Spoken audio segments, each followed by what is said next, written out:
Don't forget to subscribe Storytime Mia Hub so you can watch more different fantasy videos.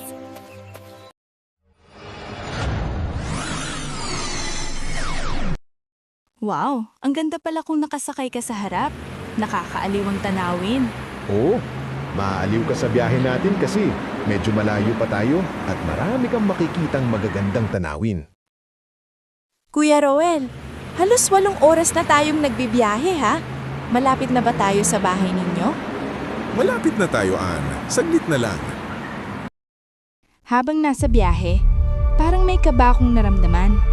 Parang may masamang mangyayari. Kuya Ruel, ang layo po ng bahay ninyo. Halos kagubatan na po ang dinadaanan natin. Malapit na tayo, Ann. Ilang minuto na lang, makakarating na tayo.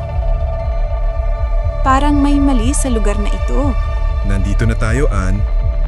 Ito pala ang bahay naming Ann. Tara, pasok tayo. Ito pala si Vic, ang pinsan ko.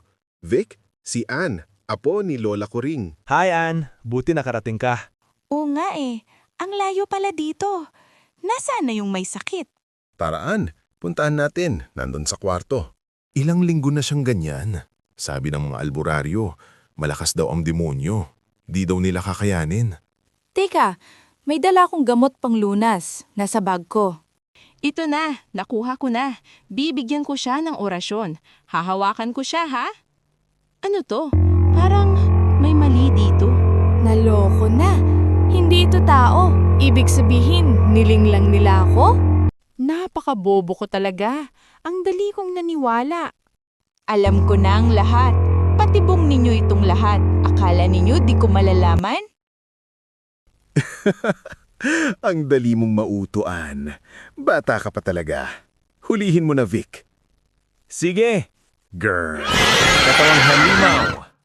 Oh yeah! Akala ninyo madali ninyo akong matatalo? Boss, tumalon. Tara, habulin natin. Akala mo makakatakas ka sa amin? Etong sa'yo.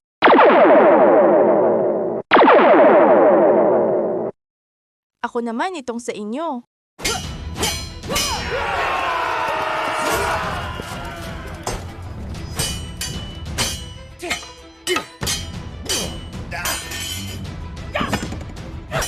Ano to? Bakit hindi sila natatablan ng espada ko? Hindi kami kapareho ng mga nakalaban mo noon, Ellie. May mataas na antas kami at Bitawan walang mo akong makakatalo demonyo sa ka! amin. Huli ka. Huwag ka nang pumalag.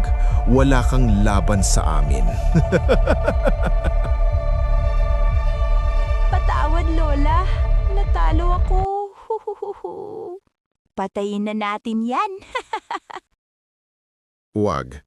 Hintayin natin si Robert. Siya ang magdesisyon sa bagay na yan. Ano? Si Robert kasamahan nila? Tama ka, Ann. Kasamahan nila ako at ako ang nagplano ng lahat ng ito. Bakit, Robert? Ba't mo to nagawa? Akala ko mabait ka na tao.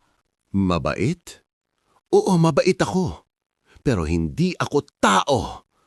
Naging masama lang ako dahil pinatay mo ang papa ko. Papa? Sino? Nakalimutan mo na ba? Ang engkantong pinatay mo sa Cebu. Siya ang papa ko. At ngayon makakahiganti na rin ako sa iyo. Akala ko, mahihirapan kami sa iyo. Mali pala ako. Robert, may nagawang kasalanan ng papa mo kaya ako siya napatay. Patawarin mo ko.